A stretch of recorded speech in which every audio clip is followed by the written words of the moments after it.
Hello everyone, आज हम discuss करेंगे फीडबैक मैकेनिज्म के बारे में। In the previous video we have discussed about the endocrine glands and their hormones and functions. Okay, so the first topic is homeostasis. What is the mean of homeostasis? The maintenance of in animals body or in human body, the maintenance of internal constant environment is called homeostasis. Okay, अब हम बात करेंगे feedback mechanism के बारे में कि suppose करिए जैसे थायरॉक्सिन का हम एग्जांपल लेंगे। थायरॉक्सिन एक बहुत ही इंपॉर्टेंट हार्मोन है जो कि हमारी थायराइड ग्लैंड से सीक्रेट होता है और हमारी ये मेटाबॉलिक रिएक्शंस को रेगुलेट करता है और बेसल मेटाबॉलिक रेट को रेगुलेट करता है। तो जब कभी ब्लड में थायरॉक्सिन का लेवल डाउन जाता है तो एक फीडबैक जाता है ब्रेन के अंदर, जिससे हमारा जो हाइपोथैलेमस है वो स्टिमुलेट होता है। आप सभी जानते हैं कि हाइपोथैलेमस एक सुप्रीम ग्लैंड है।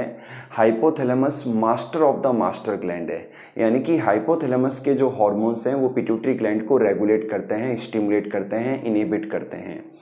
तो जब इस फीडबैक से हाइपोथैलेमस स्टिमुलेट होता है तो हाइपोथैलेमस एक हार्मोन रिलीज करता है जिसका नाम है TSHRH, thyroid stimulating releasing hormone. Thyroid stimulating hormone releasing hormone, ये इसका फुल नेम है। ये हार्मोन एंटीरियर पिट्यूटरी ग्लैंड को स्टिमुलेट करता है टू रिलीज द TSH। तो एंटीरियर पिट्यूटरी ग्लैंड से TSH hormone, thyroid stimulating hormone release होता है। ये हार्मोन थायराइड ग्लैंड को स्टिमुलेट करता है और जिससे थायरॉक्सिन का सिक्रेशन होता है। थायरॉक्सिन हार्मोन का ब्लड में सिक्रेशन होता है और फिर वो अपना फंक्शन करना स्टार्ट करता है।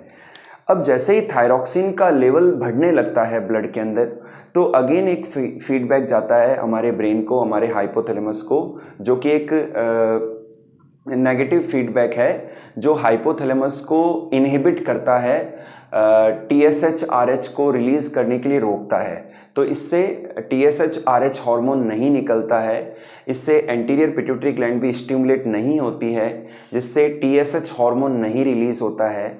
और due to absence of TSH hormone thyroid gland भी स्टिमुलेट नहीं होती है और इससे थायरॉक्सिन का सिक्रेशन स्टॉप हो जाता है, इनहिबिट हो जाता है। तो इस तरीके से फीडबैक मैकेनिज्म वर्क करता है हमारी बॉडी के अंदर।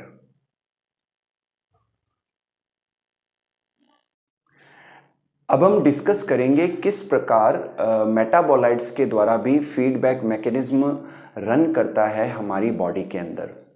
तो यहाँ पर हम बात करेंगे फीडबैक मैकेनिज्म और process by the help of metabolites.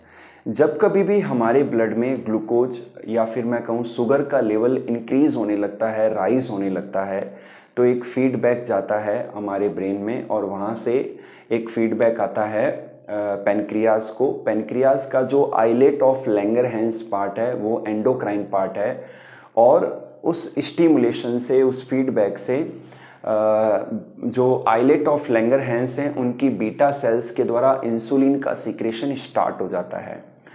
अब ये इंसुलिन क्या करता है कि जो हमारी बॉडी की सेल्स हैं या मसल्स हैं उनको स्टिमुलेट करता है to uptake the excess glucose.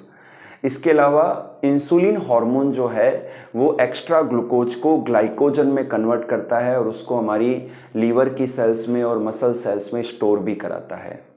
जैसे ही ग्लूकोज का लेवल डाउन जाने लगता है ब्लड के अंदर, शुगर का लेवल डाउन जाने लगता है, डिक्रीज होता है, तो फिर से एक फीडबैक जाता है और इससे पेनक्रियास से इंसुलिन का जो सिक्रेशन है, यानी कि जो बीटा सेल्स हैं आइलेट ऑफ लैंगरेंस की, उससे इंसुलिन का सिक्रेशन रुक जाता है, बंद हो जाता है। तो इस तरीके से हमारी बॉडी के अंदर एंडोक्राइन ग्लैंड से जो हार्मोन निकलते हैं या इनहिबिट होते हैं वो फीडबैक मैकेनिज्म के द्वारा रेगुलेट होते हैं। Thank you.